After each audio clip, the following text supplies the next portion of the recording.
하나님 말씀은 사무엘하 22장 14절에서 25절까지의 말씀입니다. 사무엘하 22장 14절에서 25절입니다.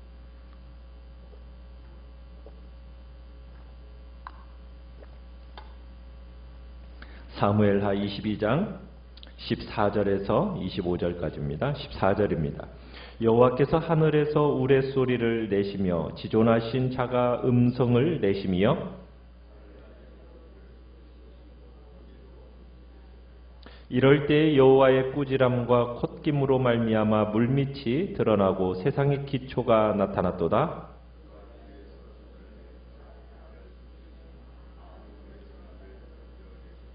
나를 강한 원수와 미워하는 자에게서 건지셨으며 그들은 나보다 강했기 때문이로다.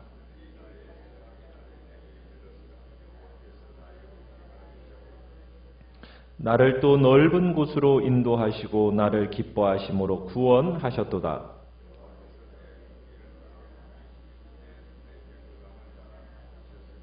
이는 내가 여호와의 도를 지키고 악을 행함으로 내 하나님을 떠나지 아니하였으며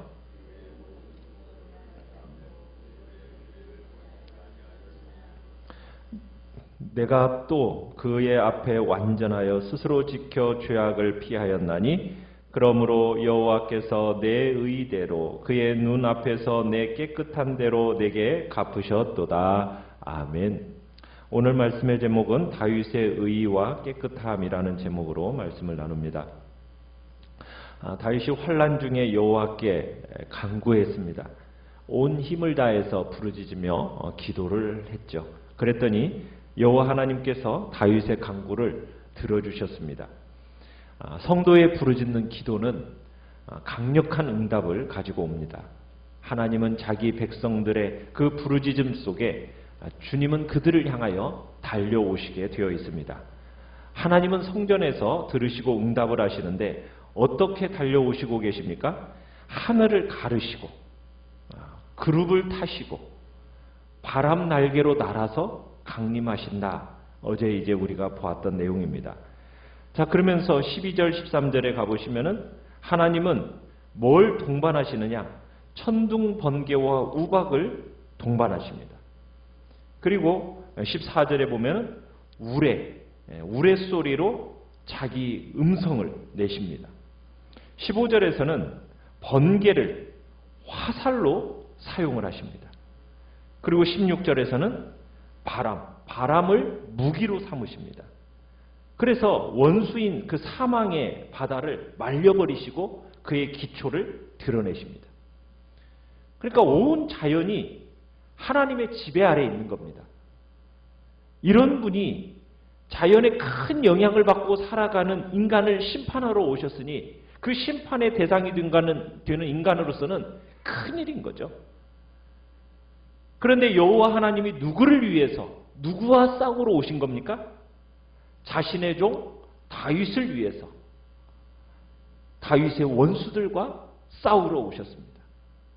그러니까 주님을 사랑하는 사람의 적은 하나님의 적이 되는 거예요. 하나님이 직접 그들을 대적하실 거라는 얘기입니다. 참 어떻게 보면 이런 표현들은 굉장히 얼핏 보기에는 원색적이고 유치해 보이기도 합니다. 그렇지만 다윗이 이야기하고 싶은 바는 이 신앙 고백의 진정한 의미가 이 속에 들어 있습니다. 하나님은 인간이 상상할 수도 없고 인간이 경험할 수도 없는 그 어떤 것보다도 더 크고 더 강력하게 우리의 기도에 응답하시며 찾아오시는 분이다라는 것을 지금 이야기하고 싶었던 겁니다. 그러니까 하나님은 온 우주 만물을 어떻게 보면 근본부터 흩으시는 분, 그리하여 구원받아야 하는 자기 백성들을 위하여 개입하시는 분, 그런 분으로 지금 하나님이 묘사되고 있는 겁니다. 그러니까 하나님은 보이는 세계, 보이지 않는 세계, 온 우주와 역사, 그리고 각 개인의 사소한 모든 일의 유일한 통치자가 되신다라는 것을 우리에게 말하고 싶은 거죠. 그렇기 때문에 우리는 수시로 성령 안에서 기도해야 하는 겁니다. 우리가 숨을 쉬는 것처럼 주님 앞에 기도해야 되는 겁니다. 하나님은 보이는 세계와 보이지 않는 세계를 포함한 모든 온 우주 역사의 주인이시기 때문입니다. 그 하나님이 목적을 갖고 계세요. 하나님의 목적. 그것이 바로 온 우주 역사와 각 개인의 어떻게 보면 영혼의 운명을 결정짓는 것이거든요. 우리는 그래서 우리의 존재와 삶의 영역에 있어서 어느 한 부분인들 하나님과 분리해서 우리는 생각할 거나 살 수가 없는 존재들입니다. 그래서 모든 삶의 정황이나 모든 경우 모든 형편에 대해서 우리는 하나님 앞에 도우심을 구하면서 살아가야 돼요. 그분께 물어야 되는 것이죠. 그것이 우리 기독교 신앙 고백이 가지고 요구되는 내용인 겁니다. 자, 절박한 그 상황 속에서 하나님이 어떻게 우리를 구원을 베푸셨는가? 이게 이제 17절에서부터 20절까지 나오고 있습니다. 하나님의 사역은 여러 개의 동사를 통해서 적절하게 표현되고 있는데요. 17절에 보니까 위에서 손을 내미셨다. 그리고 나를 어떻게 하셨어요? 붙드셨다. 움켜쥐셨다. 그리고 많은 물에서 나를 어떻게 하셨다? 건져내셨다. 강한 원수 미워하는 자에게서 나를 건지셨다. 살려주셨다. 그리고 재앙의 날이 내게 이르렀지만 여호와 하나님이 내게 의지가 되셨고 20절의 끝에 보면 나를 구원하셨다. 살려주셨다. 마치 출애굽 때 모세를 나일강에서 건지신 것처럼 그렇게 다윗의 왕조를 여신 것을 사망의 물에서 건지시는 것처럼 그렇게 묘사하고 있는 겁니다. 그러니까 다윗은 여러 번 위기를 당하면서 느낀 것이 있다면 바로 과연 하나님께서 다윗이 겪었던 그 어떤 어려움보다도 더 강하시다. 지금 그걸 느꼈다는 얘기입니다. 그러니까 하나님이 해결하지 못할 어려움이 없다라는 거죠. 하나님은 다윗이 도저히 감당할 수 없었던 그 적들을 무찌르시고 그를 구원하셨다라는 것을 지금 18절에서 얘기하고 있어요. 분명히 다윗을 치는 자, 강한 원수, 미워하는 자, 그들은 나보다도 어땠다고요? 강했다는 거예요. 더 힘이 셌다는 얘기입니다. 그런데 이상한 건 뭐냐면 다윗이 싸울 때 이 사람들이 민첩하지가 못한 거예요. 곰같이 둔해져 버린 겁니다. 그 이유가 무엇이겠습니까? 이 강한 자, 원수들이 미워하는 자가 하나님께서 그 힘센 천사를 통해서 뒤에서 그냥 끌어당기는 겁니다. 뒤에서 누군가 막 잡아 끄는데 앞으로 나갈 수 있는 용사가 있어요, 없어요? 없는 거예요.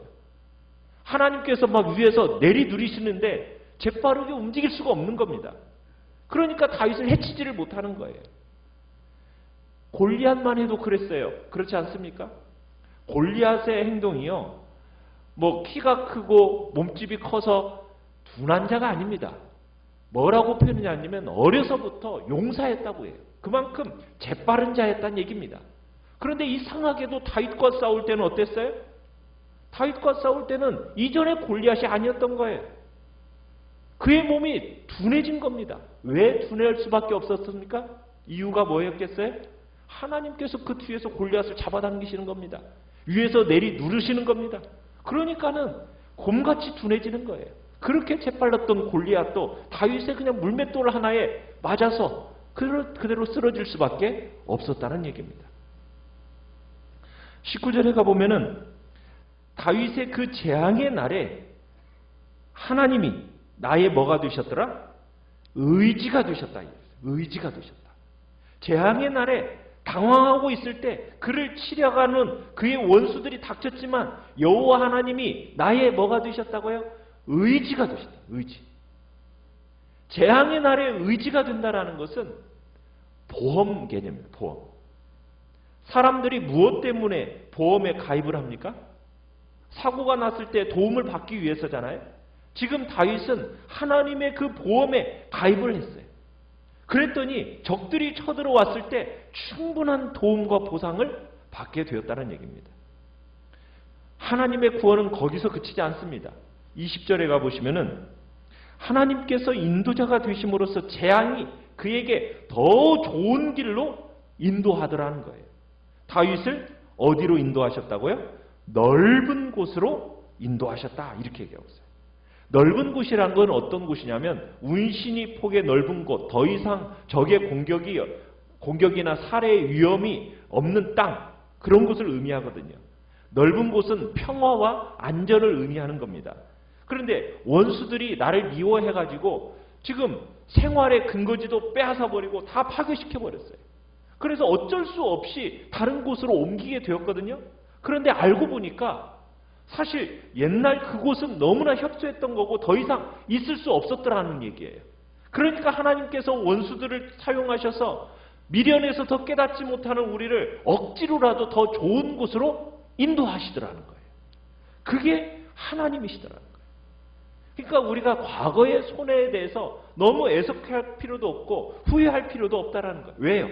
하나님은 그것을 그것이 빼앗겨야 더 좋은 곳을 얻을 수 있기 때문에 하나님께서는 그 과거의 좁은 곳들을 파괴시켜버리고는 더 넓은 곳으로 인도하시는 하나님이시라는 것. 그래서 하나님의 그 인도자이심을 여기서 얘기하고 있는 겁니다. 하나님은 어떻게 보면 깊은 좌절에 빠져있는 자신의 백성들을 건져내실 뿐만 아니라 해방된 자유와 넉넉한 위안의 자리로 인도하심을 우리에게 말씀하고 있는 겁니다. 그 절망 중에라도 우리가 하나님께 부르짖는 기도는요, 위기의 순간을 하나님과 더불어 새롭게 시작하시는 출발점으로 만든다라는 것을 우리에게 보여주고 있는 겁니다. 하나님의 약속은 참되다라는 것을 다시금 확인할 수 있게 되는 거죠. 자, 그러면 다윗이 어떻게 해서 이렇게 특별한 하나님의 보호하심과 축복을 받게 되었을까요? 20절에 보면은 다윗이 이렇게 극한 어려움에서 자기를 구원하신 이유를 뭐라고 설명을 하고 있습니까? 하나님이 나를 기뻐하시기 때문이다. 이렇게 결론 짓고 있어요. 하나님이 나를 기뻐하심으로. 하나님이 나를 기뻐하신다라는 의미 속에는요, 선택의 의미가 있고 언약을 가리키는 용어입니다. 우리 성도의 가장 바른 정체성은 뭐냐? 이게 바른 정체성을 가지는 게 굉장히 중요합니다. 이게 모든 사역의 기초가 되거든요. 성도는 누구입니까? 하나님의 사랑을 받는 자입니다. 성도는 하나님이 기뻐하시는 자입니다. 그러니까 성도는 자기가 처한 환경이나 다른 사람의 생각이나 자신의 어떤 모습에 의해서 만들어지는 게 아닙니다. 나는 누구인가? 하나님과 근원적인 그 관계 속에서 나의 정체성을 확인하는 거예요. 하나님의 그 변치 않는 언약, 그 언약을 성립시키고 그 추적할 수 없는, 그 설명할 수도 없는 하나님의 뭐가요? 나를 사랑하심, 나를 기뻐하심. 이것이 바로 우리 성도의 정체성입니다. 다른 것에 의해서 내가 누구인가를 규정짓는 게 아니에요. 나를 규정짓는 것은 뭐라고요? 하나님의 사랑. 말할 수 없이 하나님이 나를 기뻐하신다. 여기에 나에 대한 정체성을 딱 가지고 살면 우리의 마음에요, 말할 수 없는 풍요와 평안과 주님이 주시는 풍성함의 역사가 우리 안에 있게 되는 것입니다. 다윗은 하나님이 자신을 기뻐하시는 이유를 묵상하게 됩니다. 그러면서 이제 22절부터 21절부터 얘기를 해요. 뭘 얘기를 하냐면 다윗은 자신의 공의와 정결함을 하나님이 기뻐 받으셨다. 그 보상으로 자기를 구원하셨다. 이렇게 고백을 합니다. 자신의 경건을 그래서 22절부터 24절까지 열거를 합니다. 어떻게 열거를 합니까? 내가 여호와 아래 도를 지켰다. 내가 악을 행함으로 하나님을 떠나지 않았다. 모든 법도를 내 앞에 두었다. 그의 규례를 버리지 않았다. 내가 그의 앞에 완전했다. 스스로 지켜서 죄악을 피했다. 하면서 자신의 경건을 열거합니다. 그런데 이것은 마치 자기 자랑이나 자기 공로에 의해서 구원받았다. 이 얘기를 하는 게 아닙니다. 자기 어떤 완전한 성결에 의해서 자기가 지금 완전한 성결을 주장하는 것으로 오해해서는 안 됩니다. 지금 하나님의 이 의의를 부각시키는 이제 그 다음 26절부터 30절까지 더불어서 읽어야 되는데 사실 개인이나 공동체가 순종을 통해서 보여주는 의로움이라는 것이 바로 하나님과 내가 바른 관계 아래 있다라는 것을 의미하는 거예요. 우리가 이신칭의 교리를 우리가 알지 않습니까? 이신칭의 교리가 뭡니까? 믿음으로써 의롭다 여김을 받는다라는 거죠. 여러분 그것을 우리가 오해하면 안 돼요. 이신칭의의 교리를 통해서 그래 내가 뭐 도덕적인 악행, 불의를 행하더라도 그거 뭐 대수롭지 않은 거야. 이렇게 말하라고 우리에게 이신칭의의 교리가 주어진 게 아닙니다. 그건 그런 값싼 은혜가 아니에요. 우리가 예수 그리스도를 믿음으로 말미암아 의롭다함을 얻는다라는 것은 하나님의 독생자가 바친 그 완전한 순종, 그분의 율법의 마침, 그것에 대한 하나님의 상급으로 말미암아 믿는 자에게 주어지는 하나님의 구원입니다. 예수 그리스도가 하나님께 드린 신실한 그 순종으로 말미암아 믿는 자들의 의롭다 하시는 그 교리가 이신칭의 교리인 거거든요.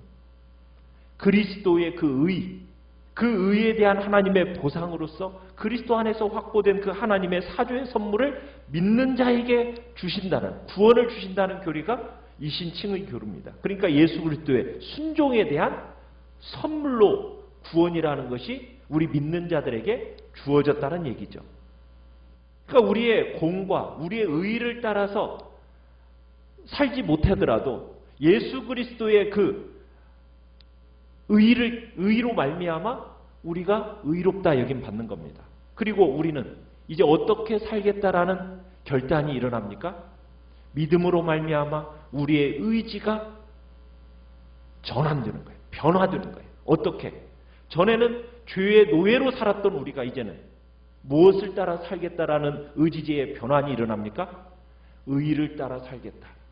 하나님의 뜻을 살아가겠다라는 그 선한 의지가 우리 안에서 새롭게 전환되어지면서 이제는 그것을 그렇게 살 수 있는 능력까지도 우리에게 부어지는 것이 이제 우리가 받았다라는 구원의 의미이거든요. 그러니까 예수 그리스도를 내가 믿음으로 의롭다 되어졌으니 이제는 내가 죄를 지면서 마음대로 살아도 된다? 이것은 제대로 된 구원을 받은 사람입니까? 아닙니까? 그건 제대로 된 구원받은 자가 아닌 거죠. 정말 이신칭의를 따라 살아가는 사람은 하나님의 의를 따라서 이제는 하나님의 종으로서 이제는 의의 종으로서 살아가겠다라는 아름다운 복된 결단들만이 나타나게 되는 겁니다. 이게 내가 믿음으로 산다라는 것을 어떤 내 편의주의에 따라서 살 수 있는 길이 열렸다 이 얘기를 하는 게 아닙니다. 변치 않는 하나님의 진리, 하나님의 나라의 그 원칙에 따라 살겠다라는 그 의지의 변환이 바로 예수 그리스도를 믿음으로 말미암아 의롭다함을 얻은 우리의 삶이 되는 겁니다. 절대로 경건을 도외시지 않습니다. 은혜라는 것에 어떤 은혜를 마치 그냥 자기의 욕망을 따라 살아가는 그런 것으로 근거 삼는다라는 것은 그것은 신앙을 제대로 알지 못하는 거죠. 그러면서 우리는 우리에게 나타난 어떤 경건의 연습과 경건의 열매가 내 노력이 아니고 하나님의 은혜의 열매라는 것을 또한 인정하며 가는 겁니다. 정말 하나님의 계명을 지키는 자, 그분을 사랑하기 때문에 그 계명을 지켜나가는 거죠. 그래서 하나님은 자신의 손의 의와 손의 깨끗함, 하나님의 뜻에 순종하며 살려고 하는 그렇게 노력하는 자, 그런 의지의 변화가 있는 자를 긍휼히 여기십니다. 그리고 그런 자에게 승리와 영광을 그리고 베푸시며 그 승리와 영광은 하나님의 구원의 은혜였다라는 것을 선언하고 있는 것입니다. 그분을 진정으로 알아가게 된다면 결국 우리는 그분을 닮아가게 되어 있는 겁니다. 성결한 삶, 의로운 삶을 이루어가게 되어 있는 거죠. 오늘 한날도 우리는 이 예수 그리스도를 알아감으로 말미암아 정말 의와 깨끗함을 이뤄나가는 복된 삶으로 나아가시길 바랍니다. 오늘 정말 다윗이 하나님이 나를 사랑하심으로 나를 기뻐하심으로 말미암아 이 모든 구원의 역사가 이루어졌다라는 자기 정체성을 분명하게 가졌던 것처럼 우리도 나는 하나님의 사랑받는 자요 하나님이 나를 기뻐하시는 자라는 그 분명한 정체성과 함께 이제는 나는 더 이상 죄를 따라 살아가는 존재가 아니라 하나님의 말씀을 따라 의를 따라 살아가는 복된 존재가 되었음을 고백하면서 오늘 한날도 예수 그리스도를 닮아가는 믿음의 길을 힘있고 능력 있게 살아가시기를 간절히 축원합니다. 간절히 축원합니다.